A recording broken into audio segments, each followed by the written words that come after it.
Back in the early days of gaming, most TVs operated at a 4:3 aspect ratio. This meant that there wasn't a huge difference between screen space, whether scrolling vertically or horizontally. Today, as 16:9 TVs are almost universally accepted, vertically scrolling games have encountered a problem. What to do with all that extra horizontal space? Dimension Drive seeks to answer that problem with a unique, new gameplay hook. Dimension Drive is a vertical shooter. During gameplay, the screen is divided vertically into two halves, giving an appearance one would commonly associate with split-screen multiplayer.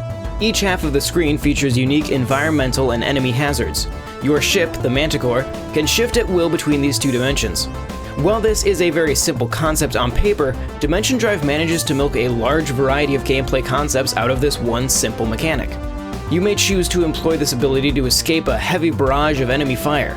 You may phase from one dimension to another in order to access a sealed-off area. Skilled players may even boldly employ it to face off against as many enemies as possible for a high score. However, reaching the skill level necessary to pull off most of these moves is no simple task. If you found the generally optional multi-screen setup of Star Fox Zero unsurmountable, Dimension Drive will likely just cause your brain to explode. As you struggle to get used to flipping between dimensions, you'll regularly warp directly into a wall, which will instantly destroy your ship.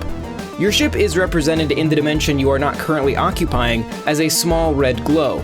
I often found myself losing track of this subtle indicator amongst the similar-looking enemy fire, only to accidentally warp myself into an inescapable situation.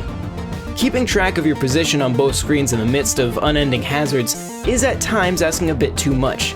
A simple indicator on your ship showing when an object is overlapping your position in the parallel universe would have been immensely helpful.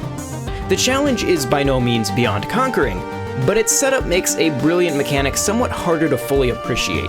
Dimension Drive generally looks quite nice, with rich environments and lots of enemy variety. At times I did wish there was a more aggressive parallax effect, as I sometimes ran into a wall simply because I thought it was part of the background. These moments were rare, however, and the foreground elements generally stood out enough to be recognized as such. Sound is also handled well, with a great arcadey soundtrack that fits perfectly with the action on screen. Things control about as you'd expect, which is a good thing. Movement feels tight and responsive, hitboxes are highly accurate, so you won't feel cheated out of any health while weaving your way through bullet hell. As you progress, you'll learn additional abilities along with points which can be used to purchase new weapons. One ability allows you to flip your ship around backwards to slow your speed.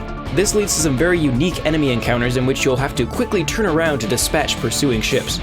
Dimension Drive takes a commonly held problem in vertical shooters on home consoles and turns it into a fun gameplay mechanic.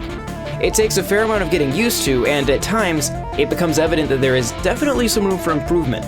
In general, however, Dimension Drive offers some fun twists that fans of the genre will absolutely want to try out. Thank you very much for watching. If you enjoyed this video, be sure to give it a like and consider subscribing to NWR TV. You can also check out NintendoWorldReport.com for a whole lot more Nintendo coverage, and if you want to support both this channel and the site, you can check out Patreon.com/NWR.